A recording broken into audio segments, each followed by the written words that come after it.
Hi అండి. Hello అందరికీ. Welcome to Rushitha vlogs. ఇవాల్టి వీడియో ఏంటి అంటే కొబ్బరి పాలతో రైస్ చేశానండి. చాలా బాగుంది, హెల్దీ కూడా. ఇంకా పిల్లలకి ఇంకా పెద్దవాళ్ళకి కూడా ఇలా రైస్ అయితే నానబెట్టేసుకొని పక్కన పెట్టేసుకోవాలి.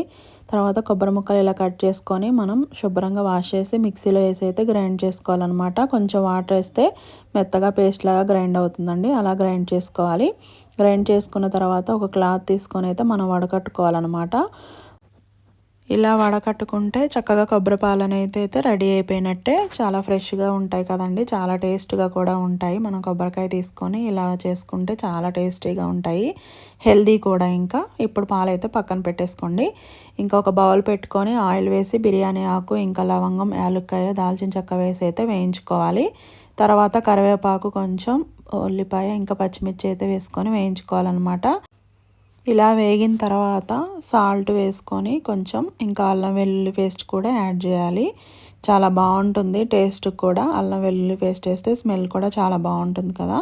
ఇంకా తర్వాత ఇవన్నీ వేగిన తర్వాత మనం కొబ్బరి పాలు అయితే వేసుకోవాలన్నమాట. కొబ్బరి పాలు మనం ఇంకా వాటర్ అయితే కొంచెం యాడ్ చేయాలి అందులో. ఇంకా ఇలా వేసుకొని కలుపుకోవాలి. ఇంకా తర్వాత వచ్చేసి రైస్ అయితే యాడ్ చేయాలి.